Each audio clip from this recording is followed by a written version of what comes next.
Hello everyone. सो आज हम यहाँ पर देखेंगे हमारे यहाँ पर जो फर्स्ट चैप्टर, ठीक है। यहाँ पर हम देखेंगे इस चैप्टर, जो हमारा चैप्टर है वो क्या है, अध्याय 1, ठीक है, लेसन और चैप्टर नंबर 1। तो यहाँ पर जो हमारा लेसन और चैप्टर नंबर 1 है, इसको बारे में हम पूरी डिटेल्स देखेंगे, ठीक है। बहुत ही बड़ा चैप्टर नहीं है, ठीक है।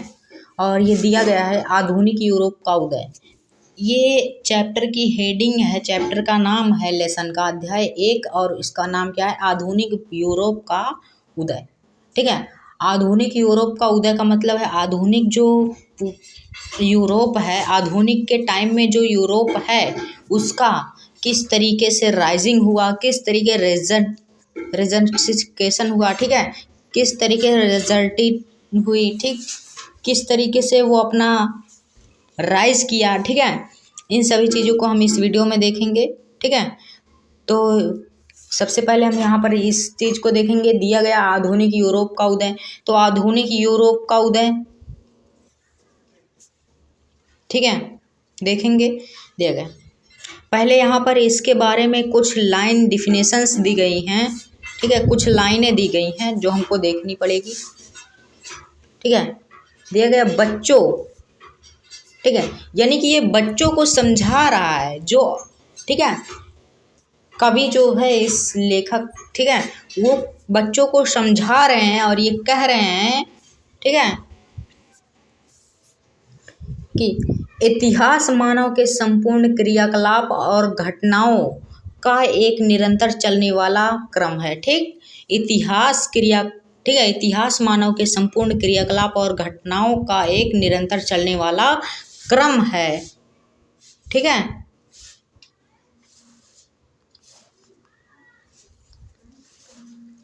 इसलिए जानकारी, समझ, अध्ययन और अध्यापन आदि की सरलता के लिए इतिहासकारों ने विश्व, ठीक है, विश्व को 3 कालों में विभाजित किया है, ठीक है। जो विश्व है, पूरे पृथ्वी यानी पूरे संसार की जो इतिहास है वो 3 भागों में बांटी गई है, चाहे वो भारत के इतिहास हो, ठीक है, नेपाल का इतिहास हो, ठीक, चाइना का हो, अमेरिका का हो, रसिया का हो, या फिर कहीं का भी हो, उससे नहीं लेना देना, ठीक है। यानी कि इन सभी पूरे देशों ने, सभी पूरे विश्व ने इसको 3 काल में बांटा है, ठीक है। और 3 काल में बांटा है, ठीक, तीन काल में बांटने के साथ साथ इन्होंने बताया है कि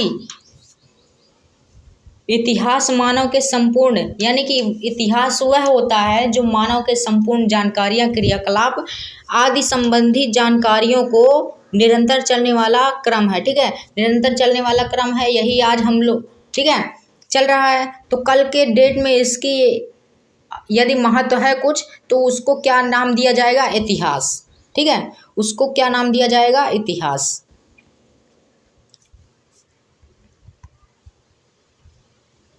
ठीक है, दिया गया है। तो वो 3 से कौन कौन है देखेंगे, जो नियम अनुसार हैं, ठीक है, जो निम्न अनुसार हैं, ठीक है। पहला है प्राचीन काल, पहला क्या है, प्राचीन काल, यानी कि एंसेंट पीरियड जिसे कहा जाता है, ठीक है, एंसेंट पीरियड। दूसरा है मध्यकाल, जिसको मेडिवल पीरियड कहा जाता है, ठीक है, जिसको मेडिवल, हमने इसको एक जानकारी के तौर पर इतिहास के जो प्लेलिस्ट है उसमें हमने दे दी है, फेस्टिवलर है, आप लोग देख सकते हैं, ठीक है। और दूसरा क्या है, मेडिवल पीरियड यानी मध्यकाल, ठीक है। और ये क्या है, तीसरा आधुनिक काल, यानी कि प्रेजेंट टाइम, ठीक है, आधुनिक काल, प्रेजेंट पीरियड, ठीक है, दिया गया। यह विभाजन विभिन्न देशों में एक निश्चित और लंबी अवधि तक चलने वाले राजनीतिक, सामाजिक, ठीक है, राजनीतिक, सामाजिक, आर्थिक, धार्मिक और सांस्कृतिक ढांचे में शामिल हो रही हैं, नवीन प्रवृत्तियों के आधार पर किया गया, ठीक है। जो नवीन प्रवृत्तियों हैं उनके आधार पर यह विभाजन किया गया है। ठीक है, दिया गया है प्राचीन, ठीक है, प्राचीन एवं मध्यकाल, प्राचीन एवं मध्यकाल की चर्चा हम पिछले कक्षाओं में कर चुके हैं। ठीक है, ठीक,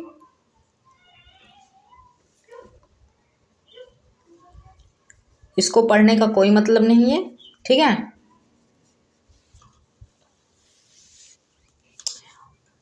और यहां पर दिया गया आधुनिक काल की विशेषताएं दिया गया है।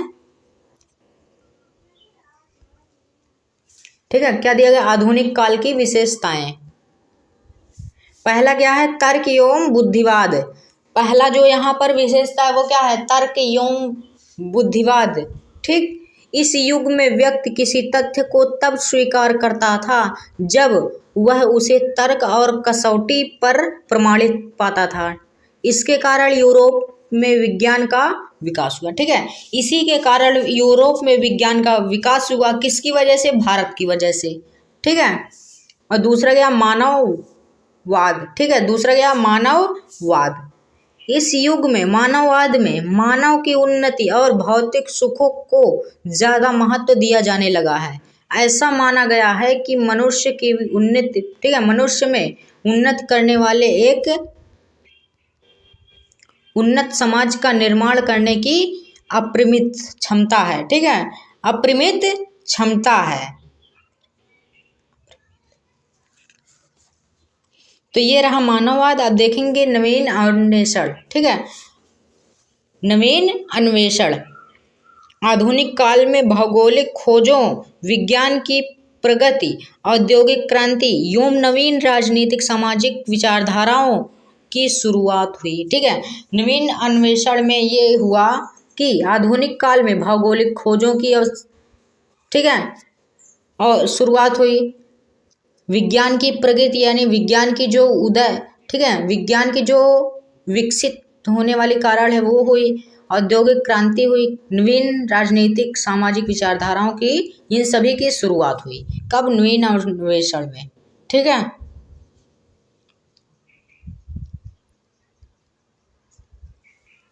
यह ध्यान, ठीक है, यह ध्यान रखने योग्य विशेष बात है।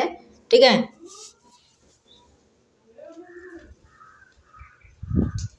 ठीक, कि ये बातें अलग अलग महाद्वीपों व देशों में व सामाजिक, राजनीतिक व आर्थिक स्थितियां तथा उनमें आ रहे परिवर्तनों के आधार पर अलग अलग समय में फैली। उदाहरण के लिए यूरोप में जहां 15वीं और 16वीं शताब्दियों के बीच आधुनिक काल का आरंभ हुआ, वही भारत में आधुनिक काल का उदय 18वीं शताब्दी में हुआ। ठीक है, इसका मतलब यह है कि संपूर्ण विश्व में आधुनिक काल का उदय एक साथ नहीं हुआ। ठीक है, एक साथ उदय नहीं हुआ। विश्व के इस आधुनिक काल का इतिहास जानने के लिए हम तमाम साधनों की जानकारियां होना भी जरूरी है, जिन्हें हम इतिहास का स्रोत कहते हैं। ठीक है, जिन्हें हम इतिहास के स्रोत कहते हैं, उनका होना अति आवश्यक है। ठीक, इसके आगे देखेंगे, दिया गया है आधुनिक इतिहास की सामग्री। ठीक है, यहाँ पर बॉक्स में दिया गया है,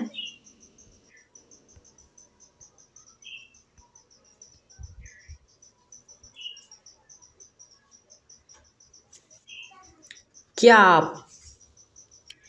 आप बता सकते हैं कि हमें आधुनिक काल की जानकारियाँ किन किन स्रोतों से प्राप्त होती है। ठीक है, तो ये बॉक्स में दिया गया है, आधुनिक इतिहास की सामग्री हमें न सिर्फ ठीक है, बहुतायत स्रोत से प्राप्त होती है। ठीक है, बहुतायत स्रोत से प्राप्त होती है, बल्कि इसे प्राप्त करना अधिक आसान भी है आधुनिक काल में। ठीक है, दिया गया है, आधुनिक काल में सरकारी कामकाज संबंधी दस्तावेजों को सुरक्षित रखा जा रहा है।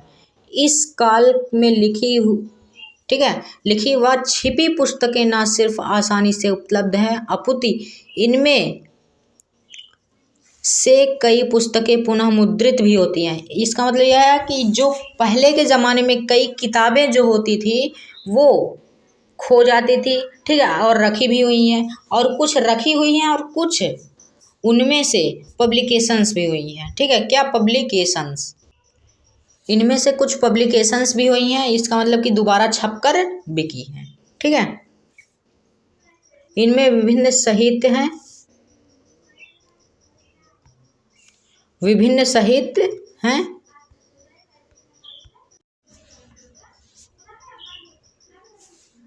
ठीक, जैसे उपन्यास है, जीवनी है, यात्रा वृत्तांत आदि शामिल है। यात्रा वृत्तांत के बारे में कोई कुछ लिखता है, ठीक है, उपन्यास के बारे में कोई कुछ लिखता है, जीवनी के अपने ऑटोबायोग्राफिक के बारे में कुछ लिखता है, आदि पुस्तकें भी शामिल होती हैं, ठीक है। दिया गया इसके अलावा ठीक है, तत्कालीन समाचार पत्र भी उस समय का इतिहास जानने के महत्वपूर्ण साधन है। साथ ही कुछ ऐसे व्यक्ति आज हमारे बीच हैं जिन्होंने भारत के स्वतंत्रता संघर्ष या अन्य घटनाओं को आंखों से देखा है अथवा उसमें भाग लिया है। इनमें, ठीक है, इनसे भी आधुनिक इतिहास को अनेक जानकारियां प्राप्त होती हैं, ठीक है।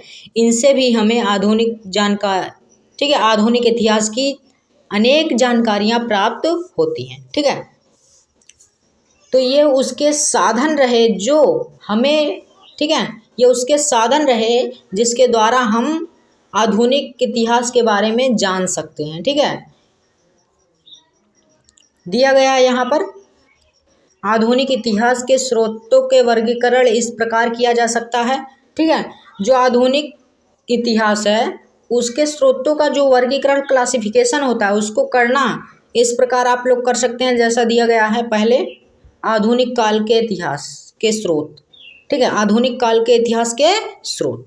तो पहला यहाँ पर दिया गया है, इसमें से पहला ये है, फिर इसमें 4 भाग हुआ है, ठीक है, 4 पार्ट हुआ है, ठीक।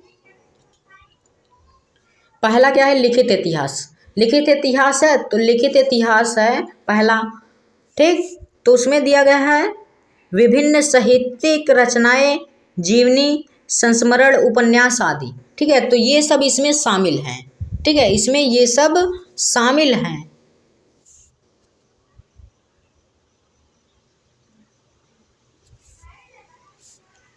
ठीक है।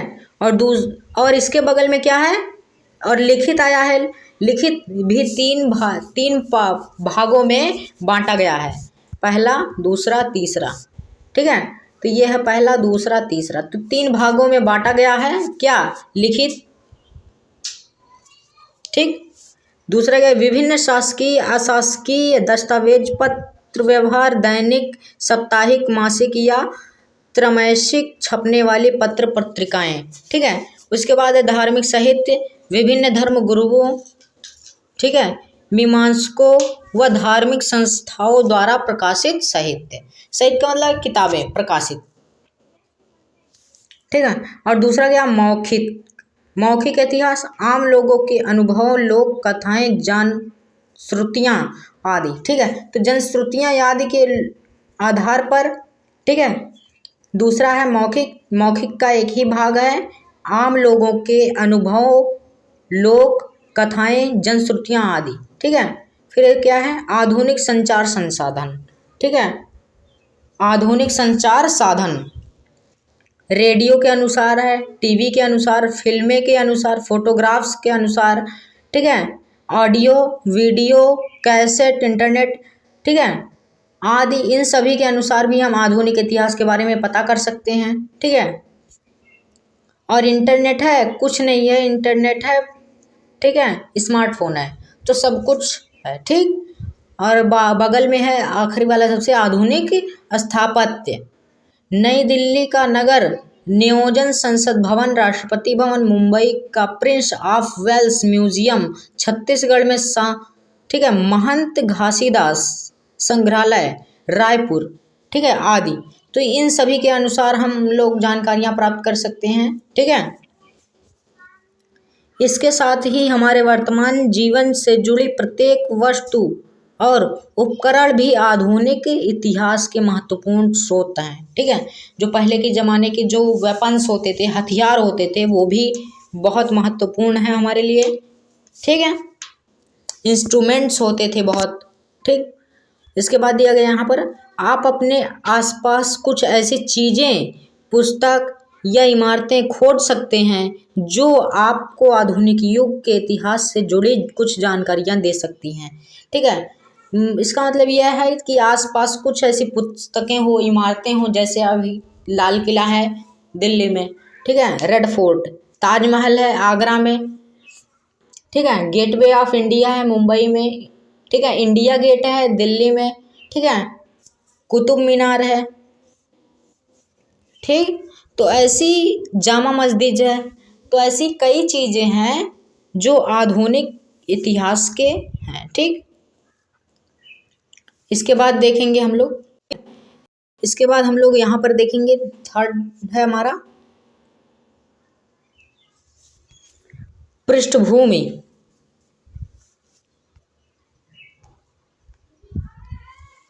ठीक है, 15वीं शताब्दी तक यूरोप के सामाजिक जीवन पर सामंतों तथा धर्म गुरुओं का वर्चस्व था। ठीक है, वर्चस्व था। ठीक है, जिनकी तुलना में राजसत्ता, ठीक है, राजसत्ता मतलब कि राजा जिन्हें कहा जाता था, वो निर्बल थी। कहाँ की? यूरोप की। ठीक है, इनके शोषण और दमन में, ठीक है, साधारण जनता त्रस्त थी। ठीक,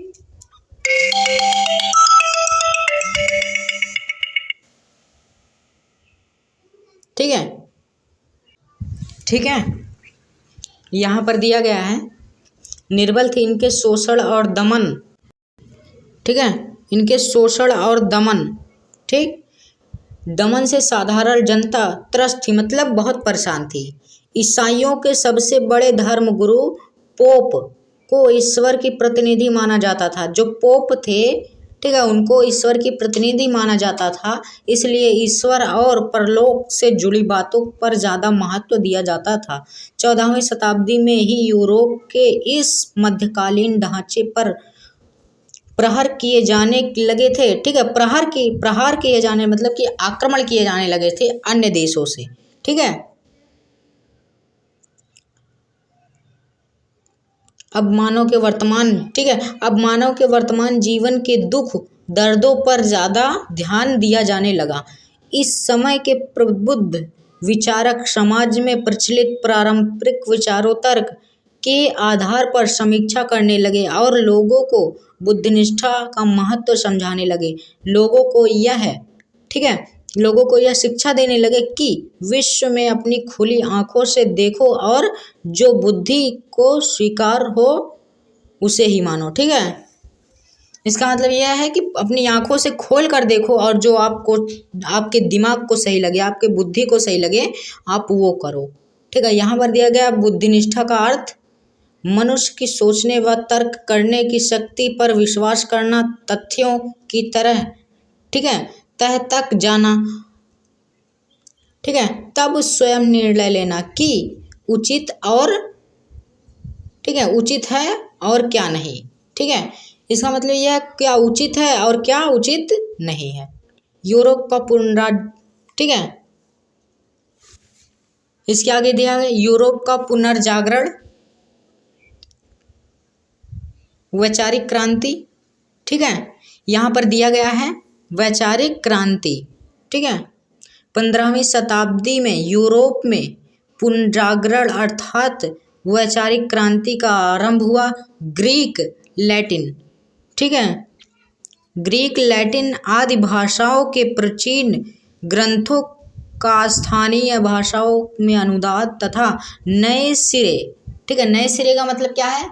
नए सलीके से, नए ढंग से, नए रिवाज से, ठीक है, नए शैली से, इन सभी चीज़ों से, ठीक है, अध्ययन होने लगा। ठीक है, छपाई की मशीन का आविष्कार होने के कारण पुस्तकें अधिक संख्या में आसानी से और कम कीमत पर लोगों को उपलब्ध होने लगी। ठीक है। फलतः ज्ञान का प्रसार तेजी से हुआ। प्राचीन ज्ञान, ठीक है, प्राचीन ज्ञान एवं नवीन विचारों के अध्ययन से वैचारिक क्रांति का प्रेरणा मिली। ठीक है। प्राचीन ग्रंथों, निहित बुद्धि, निष्ठा, भौतिक जीवन के महत्व का बोध आदि बातें यूरोप में पुनः जुड़े पकड़ने लगी। ठीक है, जड़ों को पकड़ने लगी। ठीक, इस दृष्टिकोण ने साहित्य, चित्रकला, शिल्पकला, विज्ञान आदि सभी भाषाओं को प्रभावित किया।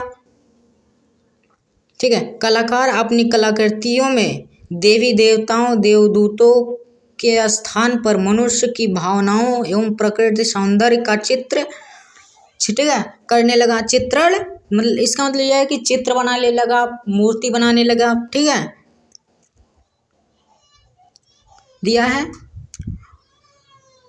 कोपरनिकस। ठीक है, कोपरनिकस तथा गैलीलियो। ठीक है, ये क्या है? ये है कोपरनिकस और ये क्या है? गैलीलियो। ठीक है, ये कोपरनिकस है और ये गैलीलियो। जैसे खगोल वैज्ञानिक ने ब्रह्मांड के बारे में प्रचलित सिद्धांतों का खंडन करके नए सिद्धांतों का प्रतिपादन किया। जैसे सूर्य घूमता है, ठीक है, सूर्य नहीं घूमता बल्कि पृथ्वी सूर्य के चारों ओर चक्कर लगाती है। इस, ठीक है, इन सबक परिणाम, ठीक है, इन सब का परिणाम यह हुआ कि धार्मिक मान्यताओं पर आधारित विचार प्रभावित होने लगे तथा धर्म सुधार आंदोलन का ठीक है, सूत्रपात हुआ। ठीक है, तो जो धर्म आंदोलन था उसका सूत्रपात हुआ। ठीक है, तो ये हमारा जो लेसन है, ठीक है, ये हमारा जो है यहीं तक का रहेगा। ठीक है, सो ये हमारा जो लेसन है,